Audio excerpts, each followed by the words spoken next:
बहन के भाई और भाई का बहनों, स्वागत है आप सभी का हमारे चैनल पे। आखिरकार कुत्तों और इंसानों की लड़ाई में डॉग्स लवर की अच्छी खुशखबरी आ गई है। सुप्रीम कोर्ट में डॉग्स लवर की बड़ी जीत हुई है। सुप्रीम कोर्ट ने आज देश के आवारा कुत्तों के मामले पर सुनवाई करते हुए फैसला सुनाया है। दोस्तों, वीडियो में आगे बढ़ने से पहले वीडियो को लाइक और चैनल को सब्सक्राइब जरूर कर लें, ताकि आपको ऐसी महत्वपूर्ण जानकारी हमारे चैनल के माध्यम से आप तक सबसे पहले पहुंचे। तो चलिए शुरू करते हैं। दोस्तों, पहले आदेश यह दिया गया कि टीका लगाकर वापस उसी इलाके में छोड़े जाएंगे आवारा कुत्ते, यानी अब तक शेल्टर होम में भेजे गए कुत्ते को भी वापस छोड़ा जाएगा।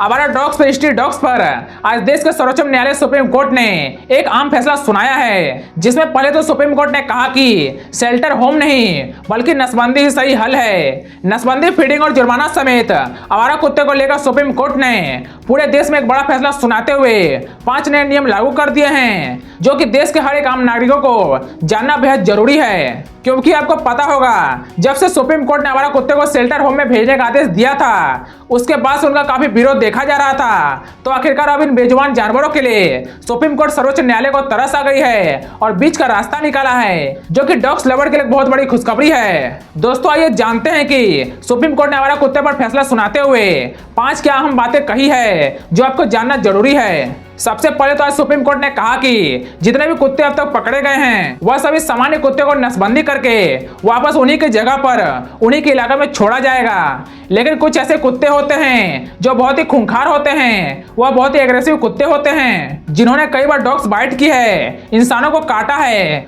तो ऐसे कुत्ते को जरूर कैद में रखा जाएगा। इसके अलावा कुत्ते को सार्वजनिक जगह पर खाना देने पर भी रोक लगा दी गई है। सबसे पहले तो कोर्ट ने अपने फैसले में कहा कि जिन कुत्तों को पकड़ा गया उन्हें नसबंदी करें और फिर उनका टीकाकरण करने के बाद ही उन्हें छोड़ा जाना चाहिए, सिवाय उन कुत्ते के जो कि पहले से ही रेबीज से संक्रमित हैं या जिनका व्यवहार अति आक्रामक है, तो ऐसे कुत्ते को बंदी में रखा जाएगा।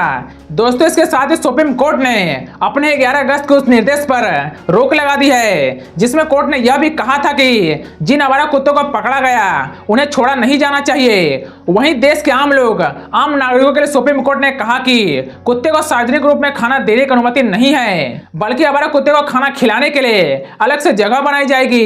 यह राज्य सरकारों की जिम्मेदारी होगी और आम आदमी जो इन कुत्ते को खाना देना चाहते हैं, वह भी उन जगह पर जाकर ही कुत्ते को, उनके पिल्ले को खाना खिला पाएंगे। दोस्तों, यह देखिए, एग्जैक्टली सुप्रीम कोर्ट ने अपने आदेश में 8 बड़ी बातें कही है। सबसे पहले कुत्ते को पकड़कर नसबंदी और डीवार्मिंग की जाएगी, यानी कीड़े मारने की दवा दी जाएगी और वैक्सीन दी जाएगी। दूसरा, जहां से उन कुत्तों को उठाया गया उसी इलाके में उन्हें वापस छोड़ दिया जाएगा। तीसरा, रेबीज से संक्रमित आवारा कुत्ते को सड़क पर नहीं छोड़ा जाएगा। चौथा, सड़क या सार्वजनिक स्थलों पर कुत्ते को खाना खिलाना मना होगा। पांचवा, नगर निगम और प्रशासन को कुत्ते को खाना खिलाने के लिए अलग अलग जगह बनानी होगी। छठा, सभी अदालतों में कुत्तों से जुड़े लंबित केस अब सुप्रीम कोर्ट में ट्रांसफर होंगे। और सातवां, यह आदेश न सिर्फ दिल्ली एनसीआर तक सीमित रहेगी, बल्कि पूरे भारत देश में लागू माना जाएगा। तो मतलब देश के सभी राज्यों के सभी राज्य सरकारों को इस आदेश का पालन करना होगा। और 8वां, जितने भी एनजीओ वगैरह या आम लोगों ने कुत्ते के खिलाफ याचिका लगाई है, तो याचिका लगाने वाले एनजीओ को 2 लाख और डॉग्स लवर को 25,000 रुपया कोर्ट में जमा करने होंगे। अब भला यह क्या बात हुई, आप सोच रहे होंगे। तो देखिए सुप्रीम कोर्ट के कुछ और डिटेल गाइडलाइंस के बारे में। सुप्रीम कोर्ट ने कहा कि इस मुद्दे पर नेशनल लेवल पर नीति बनाने की जरूरत है। हालांकि अभी तक यह आदेश जारी करने के बावजूद भी अब अक्टूबर महीने में इस मामले पर फिर से सुनवाई होगी।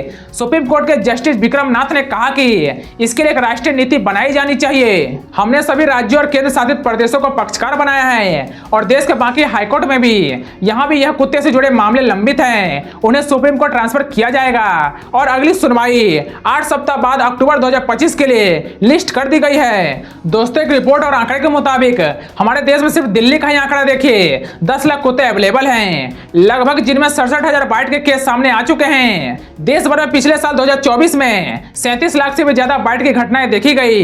दोस्तों, यहाँ देखिए, हर महीने डॉग्स बाइट के 10,000 मामले सामने आते हैं। बीते 7 महीने में 28,142 लोगों को आवारा कुत्तों ने अपना शिकार बनाया, उन्हें काट लिया। बीते 9 सालों में यह केस बढ़कर दोगुना हो चुका है, यानी आवारा कुत्तों की जनसंख्या, पॉपुलेशन काफी बढ़ती जा रही है। वैसे यह भी किसी शहर के ज्यादा आंकड़े नहीं है। हमारे देश में सबसे ज्यादा डॉग्स बाइट के केस जो है महाराष्ट्र राज्य में देखने को मिलते हैं। यह भारत के मानचित्र में आप देख सकते हैं। बीते साल 2024 में महाराष्ट्र में लगभग 4 से 5 लाख से भी ज्यादा डॉग्स बाइट के मामले सामने आए हैं। में आए दिन आपको कई बार पता होगा कि डॉग्स बाइट की वजह से बच्चों और बड़ों की कई बार मौत हो जाती है। तो आखिरकार आज सर्वोच्च न्यायालय सुप्रीम कोर्ट ने यह अहम फैसला सुनाया है। तो उम्मीद है सुप्रीम कोर्ट के आदेश और यह कुछ नए नियमों की जानकारी आपको जरूर जानने को मिली होगी। वैसे दोस्तों, सुप्रीम कोर्ट के इस मामले पर आपकी क्या राय है, कमेंट बॉक्स में जरूर बताएं। तो चलिए दोस्तों, आज के लिए बस इतना ही। वीडियो पसंद आए तो वीडियो को लाइक और चैनल को सब्सक्राइब जरूर कर लें। तो चलिए अब मैं मिलूंगा आपसे अगली वीडियो में, तब तक के लिए जय हिंद।